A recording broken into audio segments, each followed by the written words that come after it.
be here. But Neil and Lars Berkedal as PC chairs have, and their program committee have put together an excellent program, and I'm really looking forward to all of the talks today. So without further ado, let's get into it. Let me start by introducing our invited speaker today, Aaron Turon.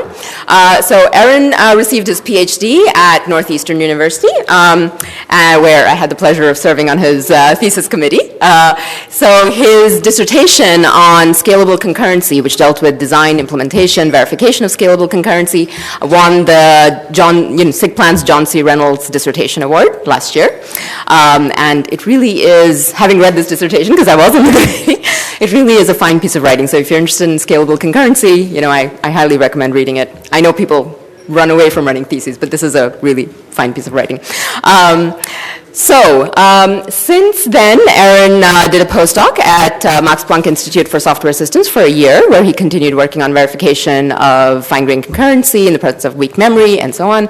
And since last year, he's been working at Mozilla, where he is now the manager of the Rust team. So today, he's going to be talking to us about the Rust programming language. Welcome.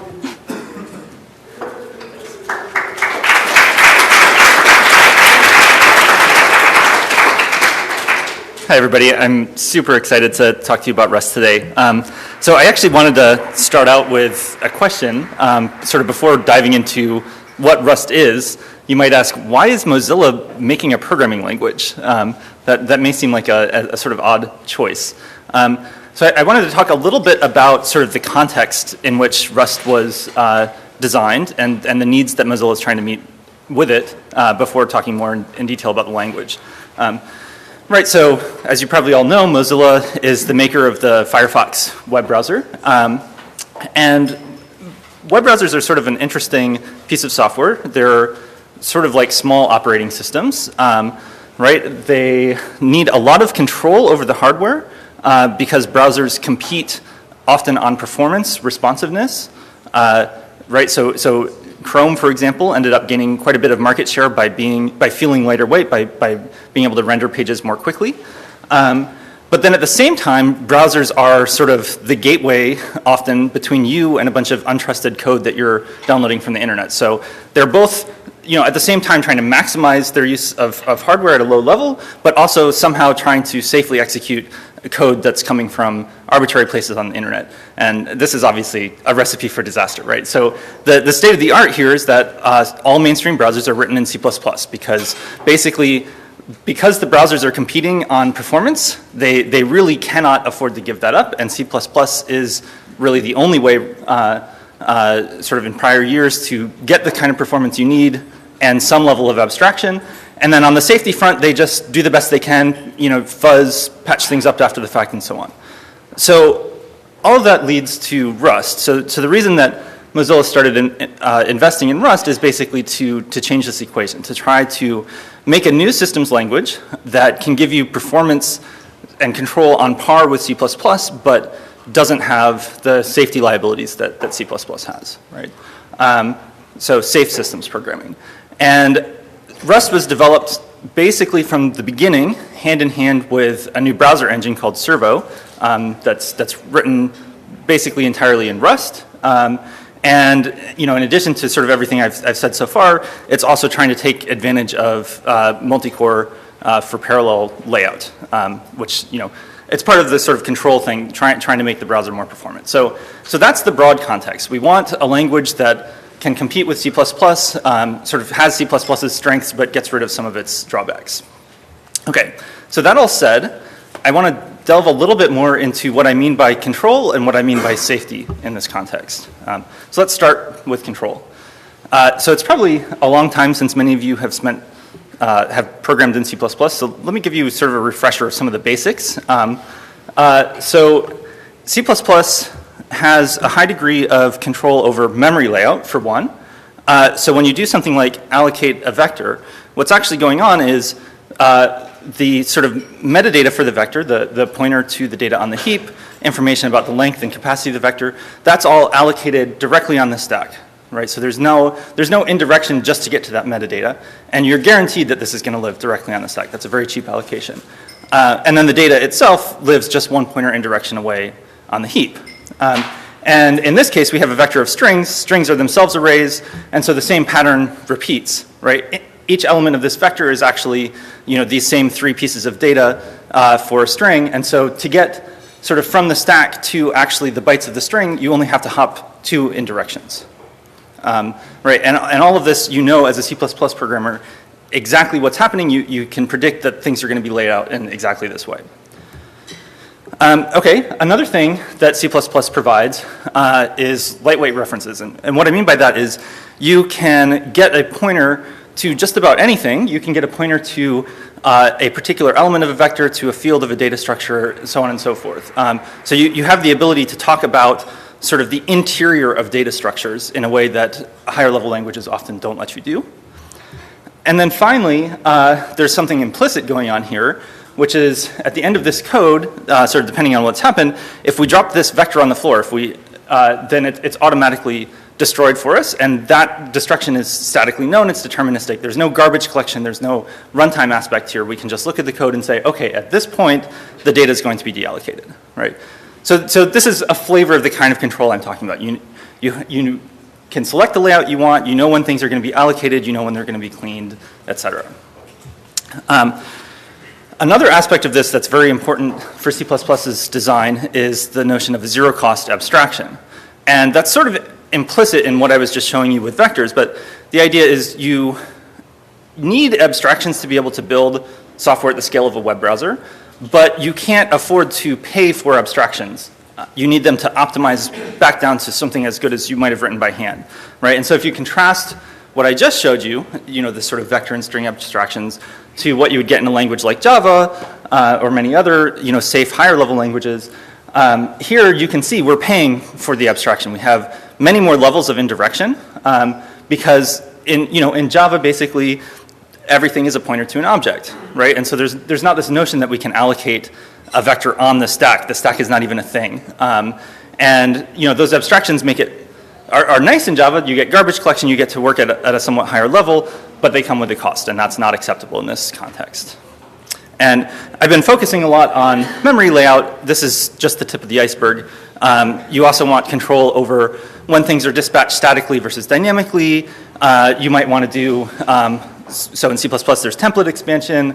Basically, you can specialize polymorphism if you know something about a concrete type, for example, to get a more efficient implementation of abstraction. So there, it's a huge list of things, features that you want in C++, right?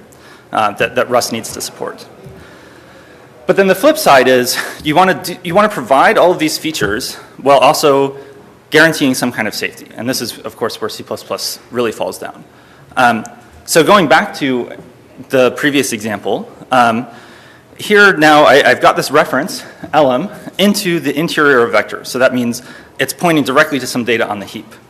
And if I subsequently go push something onto the vector and the vector is at capacity, what's going to happen at runtime is we'll allocate a new chunk of data on the heap, we'll copy the existing vector, and then add our element to it, and the data pointer will swing to that new location on the heap, right? But now we've got a problem because we still have this lightweight reference I mentioned before, lm, pointing to the old location of the heap. That's a dangling pointer. This program is going to crash as soon as we try to output the element. So what went wrong here? I mean, there are basically 2 ingredients to create this kind of mistake. First of all, we had some aliasing, right? So we had the data pointer actually pointing onto the heap, and then we got an alias to that same location with lm. And the fact is, one of them changed correctly, but the other was left behind. But of course, the other aspect is that we were mutating something, right? You really need both of these ingredients to create this kind of problem. And we're going to come back to this theme of aliasing and mutability over and over in the talk.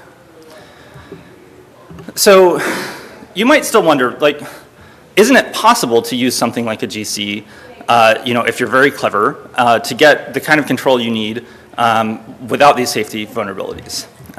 Well, I mean, first of all, no, you can't you can't get the maximum amount of control, right? You're still not going to get deterministic destruction.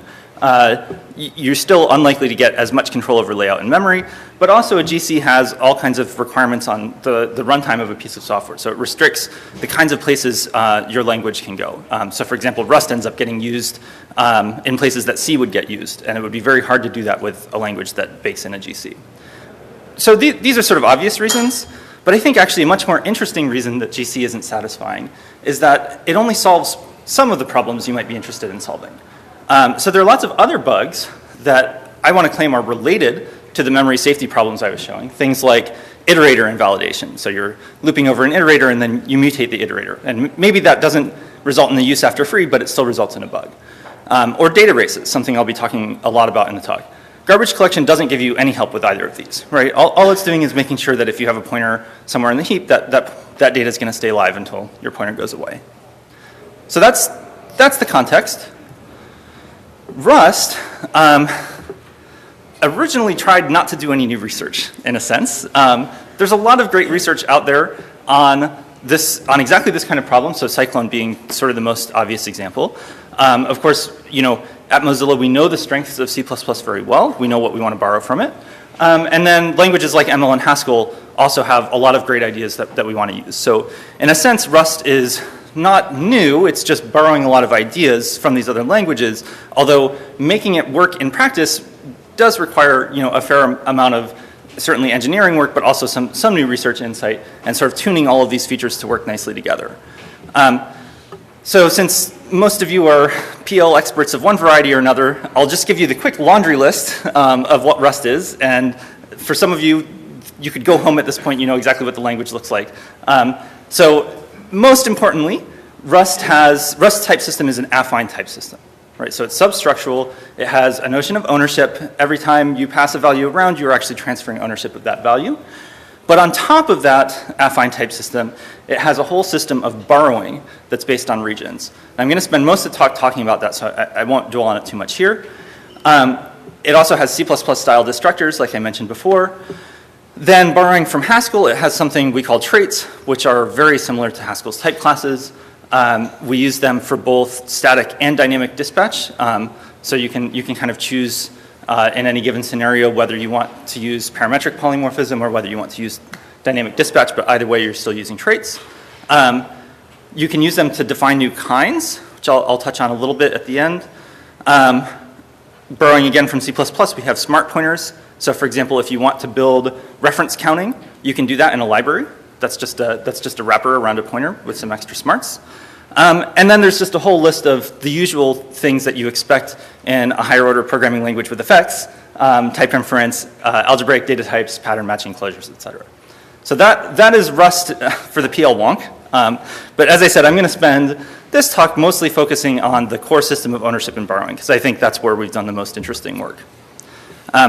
Okay, so just to paint this scene a little bit more visually, right, these three things are what we want. We want no runtime requirements. We want memory safety. We also want things like data race freedom. Ownership and borrowing are going to give us all three of these things, whereas C++ only gives you sort of the control aspect, and garbage collection only gives you the memory safety aspect. Okay. By the way, I'm happy to take questions throughout, so feel free to ask. So with all that out of the way, let's start actually looking at some details of the Rust language design. So I want to start with the basic system of ownership, which, like I said, is just an affine type system. So graphically, if we have two pieces of code, they could be two threads, they could be one function calling another, and one piece of code owns a resource, like the Dragon Book. That resource can be transferred, and then that piece of code, that thread, whatever, can disappear. It's out of the picture. Ownership now belongs to this other piece of code. And then at some point, since it is an affine type system, the other piece of code can sort of drop this resource on the floor. That's permitted. And at that point, statically, you know the object's going to be destroyed, sort of following the C++ destructor model. So that's ownership in stick figures. In terms of our sort of earlier analysis of what went wrong on the safety front, right? We said it's the combination of aliasing and mutation that gets you in trouble. Well, it's pretty obvious. With ownership, what you're ruling out is mutation. or sorry, aliasing. You're only allowing mutation. There's a unique owner at all times. Okay, so let's see that again, actually looking at some code sort of similar to the C++ example. So here we have one function that's allocating a vector, right? So we can see the data for the vector on the stack. It's pushing a couple of elements onto the vector, right? So that ends up creating some data on the heap. And then at some point, it calls another function, and the other function, notice, is just taking as its argument something of type vecint. And so when we do that, what actually happens is we're passing ownership of the vector, right? Sort of by default, everything is affine. And at runtime, what this looks like is on take stack frame, we have a copy of the stack data for the vector. So basically, when you transfer ownership, you're sort of copying, you're doing a shallow copy, basically, in C++ terms, right? So that's what the stack looks like from the perspective of take. At this point, because ownership has been transferred, the original vector on the stack it's still there, but it cannot be accessed anymore. Give no longer has any permission to use it. On the other hand, we start executing take. It does whatever. At the end of its body, if it hasn't transferred the ownership of vector anywhere else, it'll be destroyed. And that means the data on the heap will be deallocated, right? And so, again, predictable deterministic destruction. And then give is just left with a little bit of sort of shallow data on its stack frame that it's not allowed to use. Okay, now I kept saying things like it's not allowed to use, but of course the whole point is that the compiler is actually going to enforce these ownership semantics. So if, for example, we tried to keep using the vector by mutating it, we'll get a compiler error that just says, well, you just transferred the ownership of vector. You don't have access to it anymore. It's been moved. Right, and then, so unsurprisingly, if you know sort of affine type systems and this kind of work, this ownership model prevents a large class of traditional bugs in C++ programs like use after free and double moves. I mean, and it's amazing if you analyze like the critical security bugs in something like Firefox, how many of them are still basically this class of problems. Yeah. So you said that the compiler enforces that you're not allowed to do this. Yeah. But that information remains on the stack. Yes. So if I were to like write an assembly program, could I somehow access that information? Absolutely. I mean, so like any language that claims to be safe, Rust has various FFI layers that allow you to blatantly violate that safety. So there's sort of nothing new there. I will talk a little bit about unsafety at the end, though. Okay, any other questions about this basic? Yeah. Yeah, maybe very naive. Why didn't you return back the ownership on the return? So it depends. I mean, probably if you wrote give like this, then that's what you meant to do. Although, as we'll see, there's actually a much sort of more appealing way to program up that pattern that doesn't involve threading ownership through. That's called borrowing. I'm going to get to that next. But the point is, if you forgot to transfer ownership, right, the vector is going to be destroyed at the end of take. So you really want the compiler to flag this error, right? Because if you tried to use the vector, you'd be following a pointer to deallocated data. Yeah. Presumably, if take had returned back, yes. ownership would transfer back to give, That's correct. and it wouldn't be reallocated. Exactly. So basically, right. So I have been using this term affine just to be clear with everybody, right?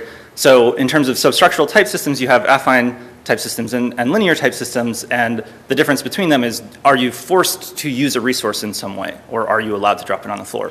And it's exactly that gap where you're dropping something on the floor that we get this automatic destruction, right? But you always know statically when that's happening. Yeah. Can we think about dropping something on the floor as transferring ownership to God, or whatever? Yes, or the allocator. Yeah, absolutely. That's a perfectly fine way to do that. And in fact, if you like, so we have a function called drop. It takes an argument and has no body. And basically, you can think of writing in a linear style where every time something would have been dropped on the floor, you actually explicitly drop it on the floor. All right. So the basic ownership system, I think, is nothing too new if you're used to affine type systems. The borrowing system is a lot more interesting, and it's what makes this usable at all in practice. So I'm going to start with the stick figures again. So we have two forms of borrowing in Rust, shared borrowing and mutable borrowing. So with shared borrowing, one owner can lend out multiple references to the same piece of data that can be used by, again, other threads, other pieces of code, other data structures, whatever. And then, as you expect with something like a borrow, at some point the loan ends. Sorry, I got ahead of myself. Sorry. So this gives you aliasing, but rules out mutation. The code that you're passing these references to cannot use those references to mutate the data structure. But at some point, those borrowers go away and sort of the lease ends. In contrast, then we have mutable borrowing. And in this case, there's no aliasing. You're just allowing some other function, mutable access to a data structure for a while. That function could, of course, pass ownership to some other function. But then at some point, this follows a stack discipline and full ownership returns to you. Right, so this feels like what we were just talking about, where you're passing ownership of a vector to some function and then it's going to pass ownership back to you. But actually in Rust, you don't have to thread things through in that explicit, painful way. The borrowing system captures that kind of idiom for you in a lighter weight style. So let me show you what I mean by that with some code. Right, so with mutable borrowing, it's sort of the other side. We rule out aliasing and we retain mutation. So it's a lot like ownership, but it's much more convenient to use. And the difference between full ownership and a mutable borrow is permission to destroy the object. Okay, so let's see this stuff in action. So here's sort of the same flavor of example. We have a lender that's allocating a vector, pushing some data onto it. Now it's calling this use function, but the types have changed, right? So use, instead of saying vec, is now saying ampersand vec, and this is pronounced shared reference to vec. And then on the other hand, we have the same notation, but used in an expression position, and this says make a loan of this vector and pass that loan to the function. And what's going to happen sort of under the hood in the type system is this loan is attached to some static region of code. And there's sort of something we call the borrow checker that will actually track all of the different outstanding loans for each region and make sure that you haven't, that they all cohere, basically. But when that static region is ended, then the loan is ended and permission reverts back to the lender. Okay, so at runtime, this looks a little different than it did before. Now we're not actually copying the whole vector. We just have a pointer, right? Just a lightweight reference. And so use can follow that pointer and make use of it, but the borrow is still a value and the type system is still affine. So at the end of use, basically, you can think of that value as being destroyed. And that's another way of thinking of the loan ending.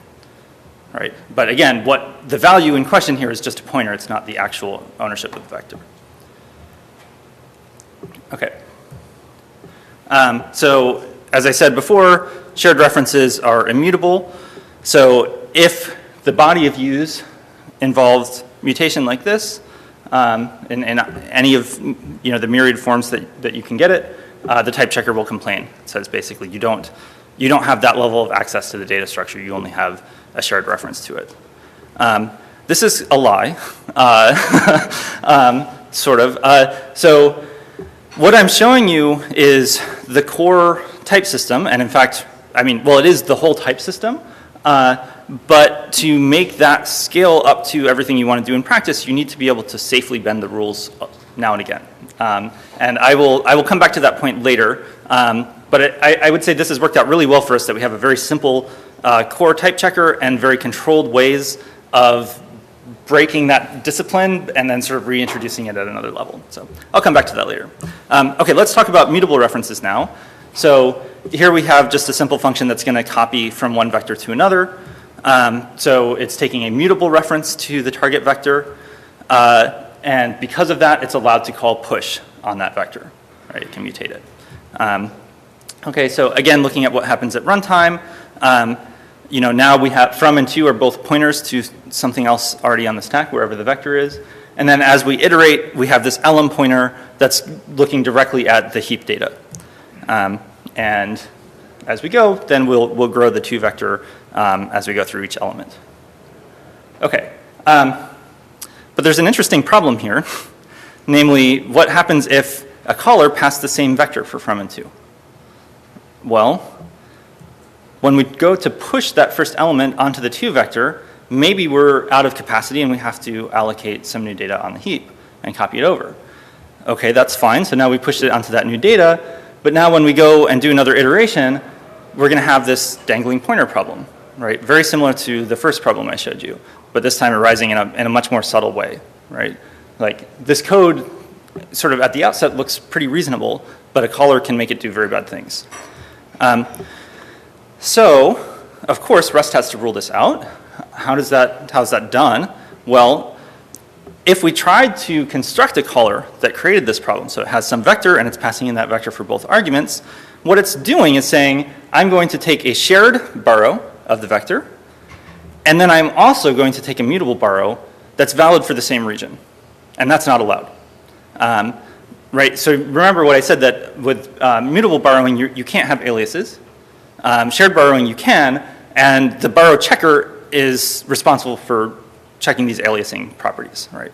So you have all these ingredients together, right? You start with an affine type system, you layer on this notion of scoped borrowing that follows a kind of stack discipline, and then crucially you have uniqueness with these mutable pointers. And it's really the combination of all those ingredients that makes Rust work as well as it does in practice. I think, Cyclone had a lot of these pieces, but they didn't sort of coalesce in quite as smooth a way as we've ended up getting with Rust. Right, so the borrow checker will catch this bug and say you can't have both of those lines outstanding. And in particular, you have as an invariant in Rust that if you have a mutable borrow to some data, that is the only active way to access that data. Yes? Just to make sure I'm following, I could have also just said let x is equal to and vec, let y is equal to and vec, and then go push on x, y. And that would have it would have like the same error, right? Exactly, yep. Yeah, that's right. Yeah, we would like to claim that it's sound. We haven't proved that. More on that later. But yeah, it needs to catch every way that you could write this. So I want to look at this situation in slightly more detail, or sort of an analogous situation. So I've done this example slightly differently. So here we have a vector, and we're not actually getting references into the vector in the loop. We're looping over indices. Okay, and then inside the loop, I index into the vector, and there I'm establishing a reference. And then in that same loop body, I'm trying to push onto the vector, right? So this is an example of iterator invalidation that I mentioned before, right? Where you have some iterator that's walking through the data structure, and then as it's doing so, you go and mutate the data structure. And in the worst case, that's a memory safety violation. In less worst cases, you just get a logic error. Regardless, it's bad, okay? But Rust rules this out for basically the same reason, right? So when we took this borrow of the vector at the top of the loop, the region for which that borrow was valid includes the whole loop body. And so we're not allowed in that body to go mutate the vector. Like calling vec.push basically is implicitly mutably borrowing the vector. And so this is not allowed for exactly the same reason the previous example was not allowed. Right, so in general, the borrow checker is tracking all these different paths by which you can access data and how they've been loaned out in each region and making sure that uniqueness is guaranteed. I have a question. Yep. How does the compiler know that push involves mutation? Do you have to mark that explicitly somewhere? Yes. Basically, you remember a few slides ago, I said, what if the use function did something like call push or did some mutation, right? And the compiler is going to catch that because the use function was taking a shared borrow. So sort of similarly, the push method is a little more implicit. Like we have this method notation I haven't explained, but the type of self there is ampersand mute self, the thing that's being called. So there's an implicit mutable borrowing happening, but it works the same as everything I've been showing you. So the compiler is checking every piece of code for sort of validity of mutation. Yeah. So you mentioned these regions. Does the programmer have access to the regions explicitly? So yes and no. At the type signature level, you have to have region polymorphism. Although we worked hard to make it so that it happens implicitly most of the time, basically. But in some cases, you have to say, give me some region name and then give me some pointers that are, some references that are tied to that region. But at the expression level, you don't talk about regions at all. Yeah. Those two statements are talking about different bits of data. One's talking about vec I and one's talking about vec. Yes. So there's some kind of transitivity of ownership. That's right. Yep. So, and this is again really crucial to scaling this stuff up. So, in general, if you have a compound data structure, the borrow checker understands sort of the interior of that data structure, each of its fields, and it's when I say the original path, what I mean is a path sort of through a data structure, including field accesses. So it's possible if you have like a point with x and y to separately borrow x and y. But if you've borrowed the point already, then you may not be able to borrow x or y or vice versa, right? So the borrow checker understands all of that stuff. I will say it doesn't reason about vector indices in any detail. So this actually borrows the whole vector, but in general, you can work with interiors. Okay, I should. Quick question, yeah? Yes. So is there any kind of subtyping relationship between mutable or shared objects, or are these completely separate? There is no subtyping relation between them. We've argued about this endlessly. How implicit should things be? And we came on the side of it should be fairly easy looking at a call site to see what the ownership situation is. And so if you allow too much subtyping in this direction, you may not know. It'd be less obvious. Okay, I better keep moving. Right, so there's one more point to make here, which is outside of the scope of the for loop, the borrow of the vector has ended, and so we're allowed, sort of the original owner of the vector, that outer scope, can now start mutating it, right? So these scopes are limited, and this is all automatically inferred by the borrow checker. Okay, so that's the basic ownership and borrowing system. I want to spend basically the rest of the talk focusing on how we leverage this stuff for our concurrency story. Concurrency is very important for Rust. It's a big part of why we started the project in the first place. And at the outset, the vision was sort of what I think many people argue for, that we're only going to have message passing, no shared state, it's going to be isolated, everything's going to be great. And in fact, message passing was built into the language initially. But over the course of developing the language, this viewpoint radically changed, and now we are sort of multi-paradigm, anything goes kind of take on concurrency. Basically, we don't want to restrict your access to different concurrency tools, but what we do want to do is sort of rehabilitate the problematic uses of concurrency. So in particular, shared state concurrency, it turns out you can use all of this ownership technology to avoid many of the common pitfalls, right? And that's what I'm going to show you. So there's a key point in our concurrency story that I want to emphasize, which is the notion of a data race and the fact that we rule it out, okay? So a data race is a very specific kind of race condition, which always, 100% of the time, is a bug. It's basically as bad as a use after free error. So what a data race consists of is you have two accesses to the same data that are unsynchronized, and I'll get back to that word in a second, and at least one of those accesses is a write. Now when I say unsynchronized, I don't mean you're not using a lock or something like that. I mean at the lowest level, if you know like the C11 memory model, there's a notion of data accesses, which is what you do most of the time, and atomic or synchronization accesses, things like compare and set, or just doing a read or write but flagging to the compiler that this is potentially racing with another thread. And this distinction is very important because compilers do all kinds of optimizations on data accesses which cause incredible havoc if you have these kinds of race conditions. They can break the basic invariance of the runtime representation. Like in C++ or C, having a data race is undefined behavior. Like at this point, your program has no semantics, and that's true of Rust as well. And basically, every language has to cope with this problem somehow or another, either by giving up optimizations or by having undefined behavior somewhere. So this is super important. Now, sort of looking at the definition of data races, you can see that it involves these three ingredients. right? So you have to have alias data for two threads to be accessing it at once. You have to have mutation, and so no ordering is another way of saying unsynchronized, like you didn't tell the compiler that this was an atomic access. And of course, these first two are things that I've been talking about throughout the talk. So we're going to leverage the same tools for dealing with aliasing and mutation to rule out data races. And I want to say one more thing about data races, right? So Rust gives you a no data race guarantee. It has to, it cannot be a safe language otherwise. And what the bottom line of this means is that you cannot accidentally share state. The only way that you can be mutating shared state between threads is if you've explicitly opted in using some atomic operation.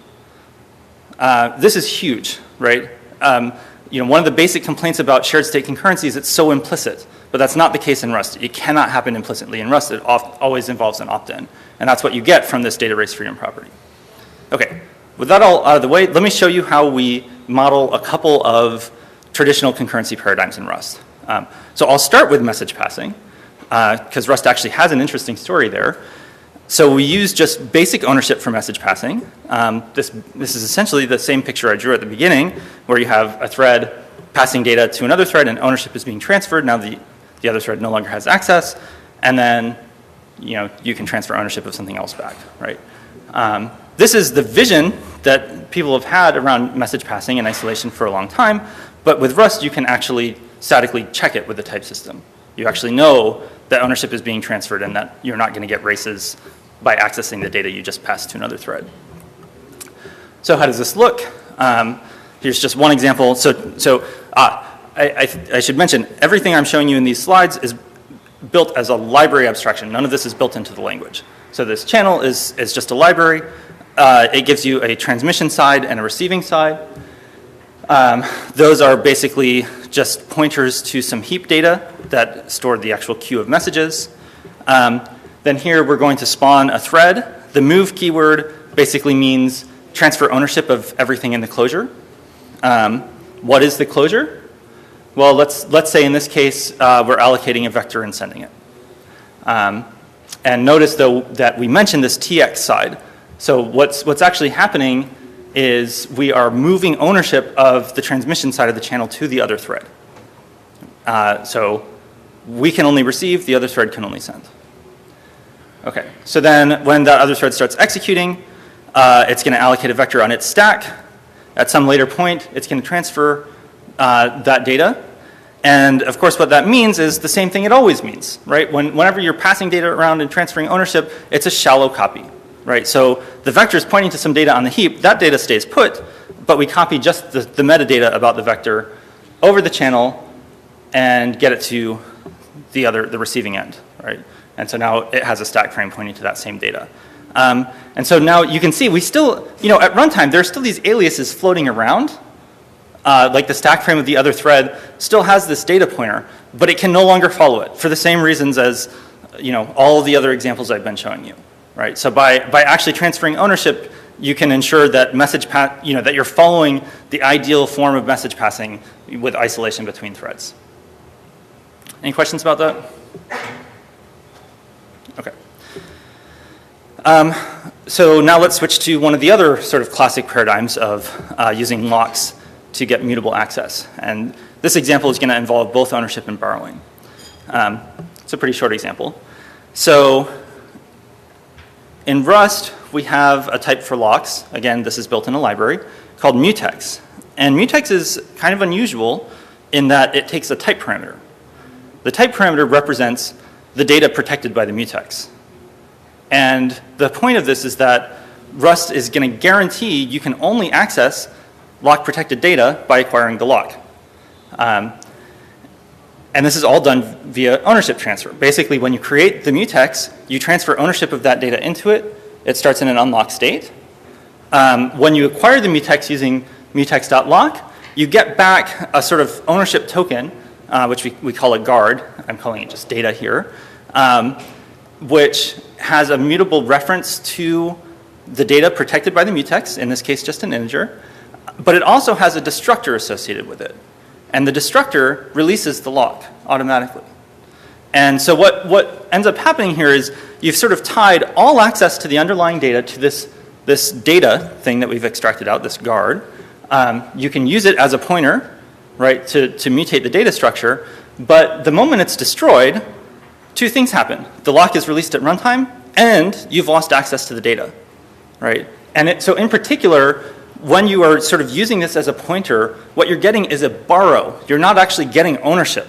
And that borrow cannot outlast the guard, right? So you're guaranteed that you're only accessing the data while the lock is held.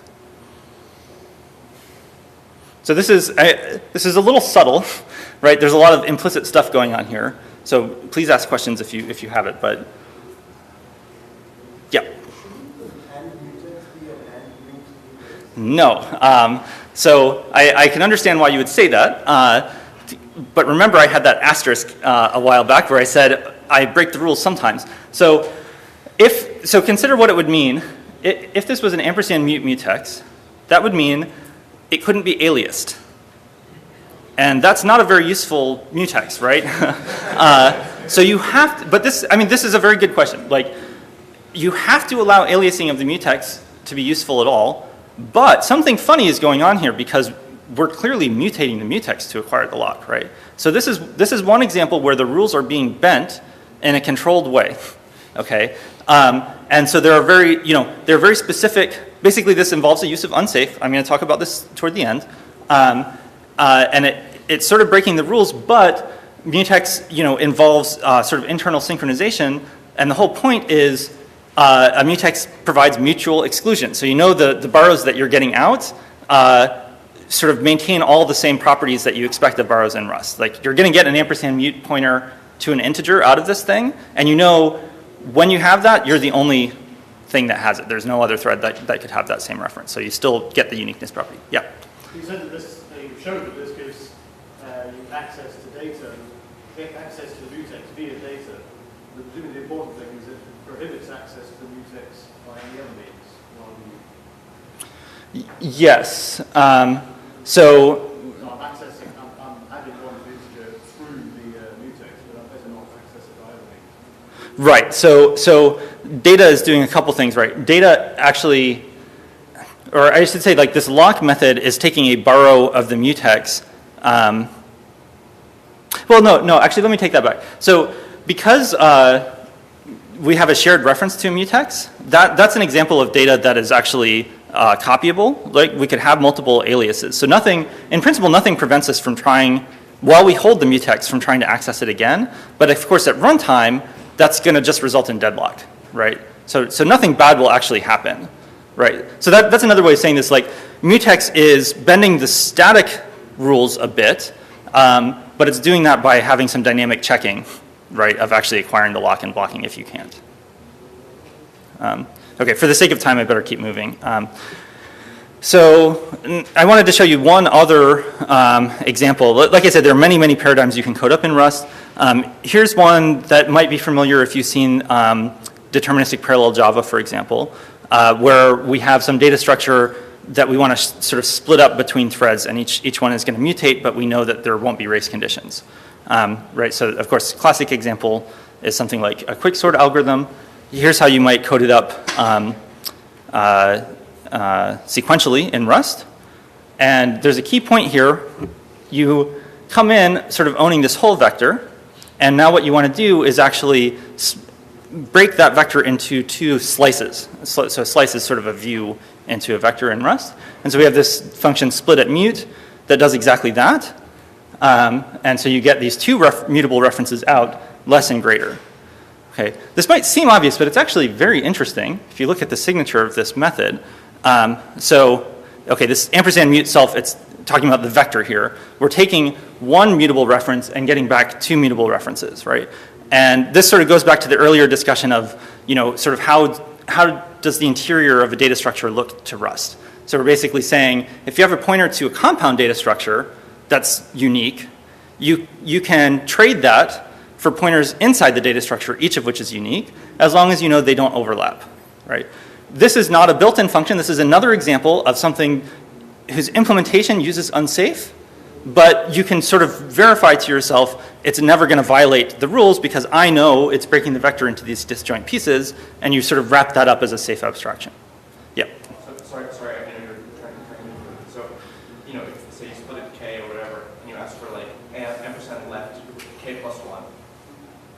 are you talking about the first thing in the right array? And Sorry. like, can you use the left pointer to refer to memory which should belong to the No. So a slice carries with it information about how long the slice goes. So you actually have access to disjoint pieces, and you can't step off sort of the end of one of these pointers. What prevents it? So slices check array bounds, basically. So even when you like request for like a pointer, because it's not really indexing into the array, but it's just trying to get the address of some prior pointer. Right. So are you sort of alluding to like pointer arithmetic? Like. Well, not exactly, but anyway. Yeah. I mean, but the bottom line is like these slices have to guarantee that their safe API won't let you step outside of the bounds, and those bounds are disjoint. Right. Okay. So I showed you sequential quicksort. Here's the same version in parallel. We're using this split at mute function to get these two mutable references, and then what's kind of neat is we're sort of passing out these disjoint regions to two different threads, right? So now we've broken up a data structure. We're giving unsynchronized mutable access, right? So these are just data accesses. There's no synchronization involved here. But we've sort of guaranteed at the type system level that there can't be any races, right? So this is sort of what I mean when I say data race freedom is very powerful. You're not accidentally sharing state, right? So here we're just doing normal accesses, but the type system is guaranteeing that those accesses won't ever race. Okay, so I'm going to I got to keep moving. So I want to say one more thing about the concurrency story, which is, in most languages, right? Well, basically, like when you're coding up data structures, generally their interface is either thread safe or it's not.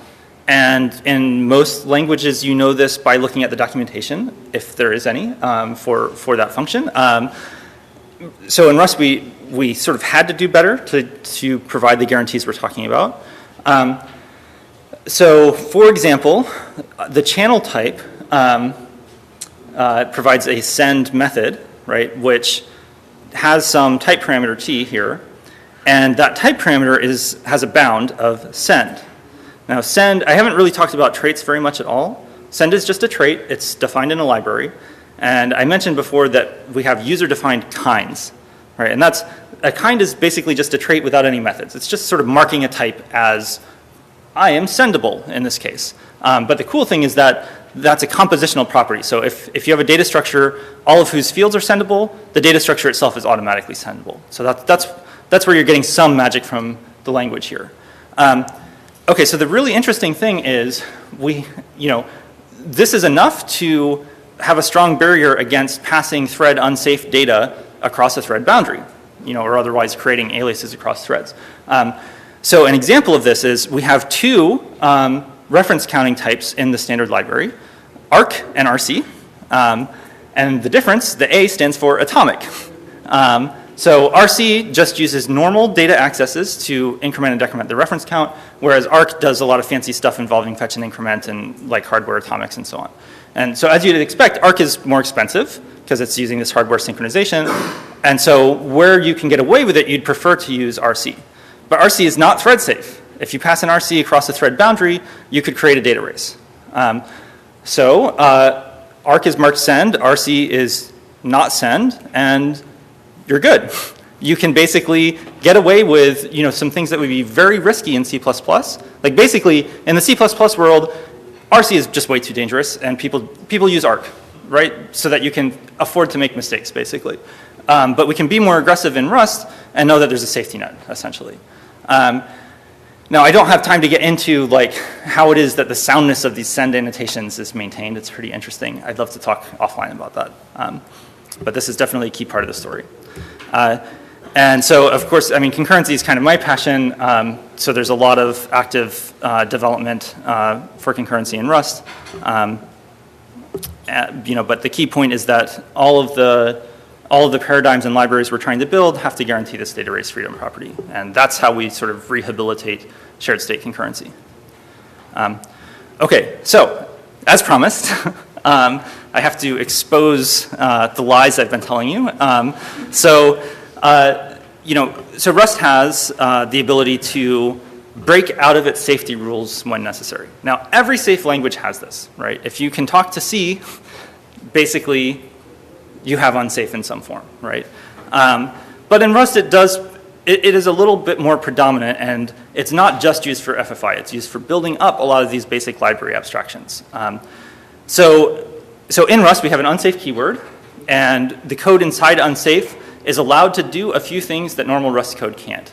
Now, I don't mean that like all rules are turned off. So the borrow checker is still functioning. Basically, the type system works almost the same as it normally does. It's just that you can, to a first approximation, work with straight up pointers, like without this sort of borrowing scheme, if you want. And the unsafe sort of region says, okay, Rust, please trust me that I understand the invariants your type system is trying to maintain, and I'm going to maintain them statically or dynamically somehow in this unsafe block.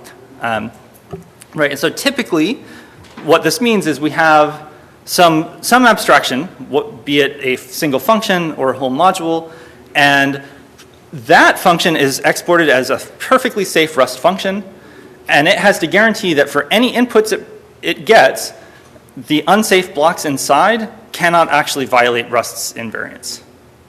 Okay, and it could do this by validating the input, for example, or just by coding the unsafe part really carefully. Yes. So things like split at mute, things like arc, things like mutex all involve a little bit of this. Now, this is always a hard thing to talk about because it feels like, we built up this whole beautiful thing, except actually it all crumbles, right? It's like as soon as you have this, anything could happen. But in practice, so first of all, in the Rust community, it's a badge of honor to not use unsafe in your libraries. People have come up with very creative ways of sort of isolating use of unsafe to smaller sort of internal components of libraries. You can build really huge applications like our package manager without using unsafe at all, just built on these libraries.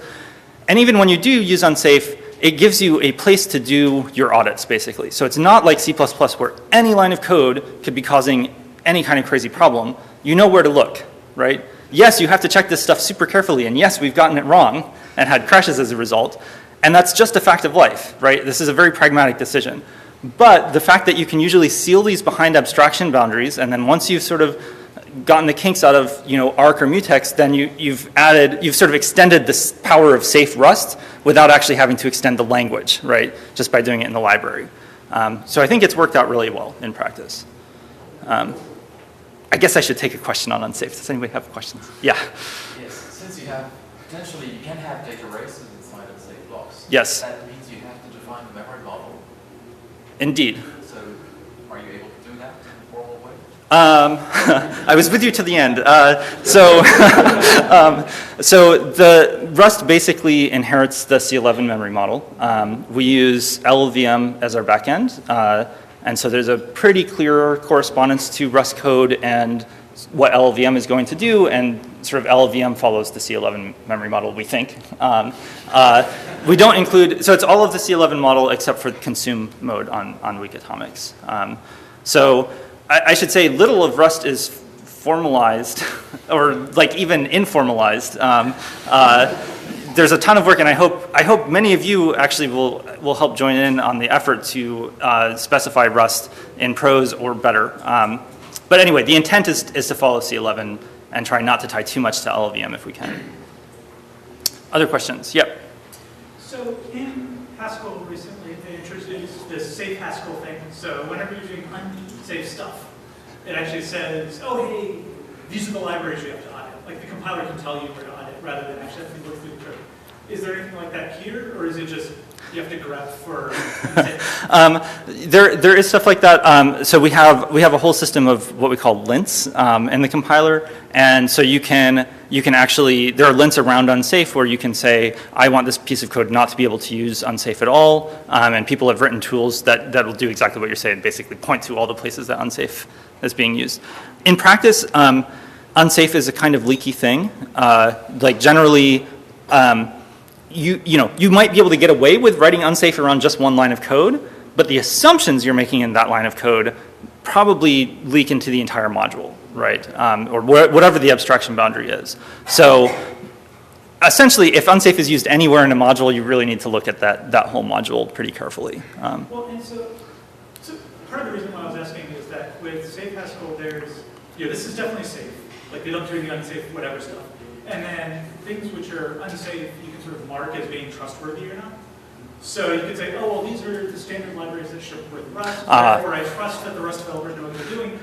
And I'll sort of say, if they're right, then they'll be fine everywhere. Whereas you can say, oh, I don't trust this person, who they might use unsafe in a way that doesn't actually trust. Yeah, I see. Like, is there anything like that, or is it just a linting pass? I'm not aware of anything like that, but the community is always building more tools along these lines, so I imagine it's coming in. I mean, we have, so Rust shipped with, a package manager and a central repository for packages called Cargo. And in the long run, we want to have badges there, I don't use unsafe in this package, or it's been audited or whatever, so. Okay, I gotta get to the last segment here, very brief.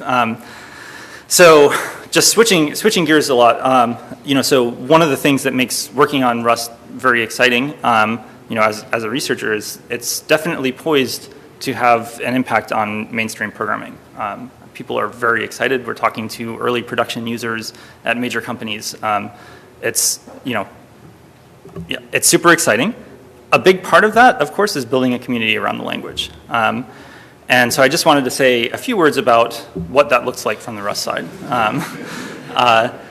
So I think like one of the key things was, from the beginning, really focusing on having a welcoming community, where a community that's very willing to teach people systems programming. I think we've been very surprised. Originally, we thought Rust is for C++ programmers that know exactly why they want it, right?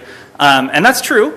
We have a lot of those, but actually the bigger market for Rust, much bigger, is huge swaths of programmers writing in Ruby and Python and JavaScript who need performance in some circumstances and are scared to touch C or C++, right? Because it's like stepping over this cliff compared to what they're used to, and Rust actually empowers them to do systems programming for the first time by giving them this kind of safety net.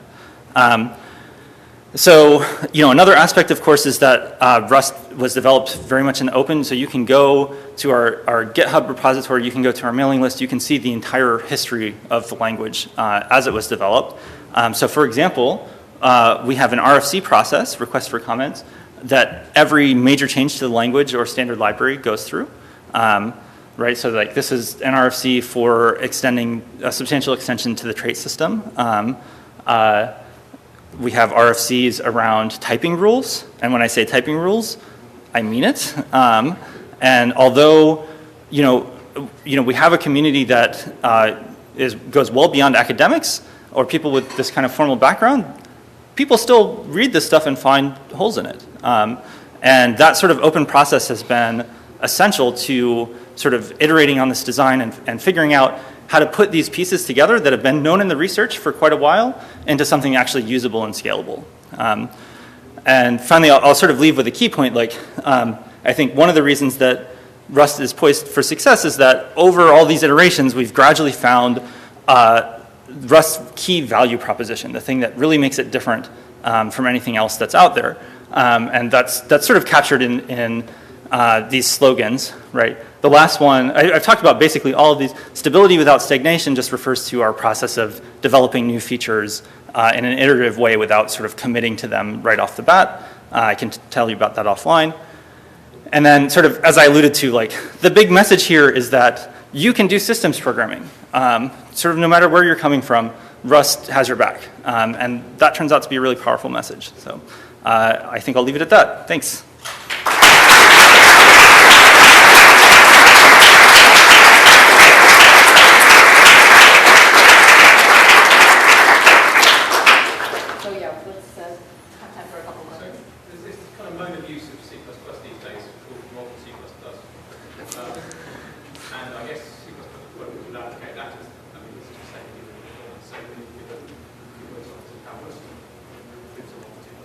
Yeah, absolutely. So just in case anybody couldn't hear it, right? So the question is basically C++, 11, C++, 14, so-called modern C++, feels very similar, actually, to a lot of what I've shown you, right? So they have unique pointers, they have shared pointers, and so on. And so we get this question a lot of like, well, C++ is going to catch up, right? So, you know, there are a few different answers to this. You know, the sort of simplest one is C++ has a huge legacy, a huge amount of complexity, right, that Rust gets to shed. And so features like the ownership and borrowing here, while you can sort of approximate them in C++, they are bolted on, right? They're not, the language isn't sort of fundamentally designed around them. The defaults are different. And so it all just works much more smoothly and sort of idiomatically in Rust. Another thing is, of course, you can't actually get any of these guarantees in C++.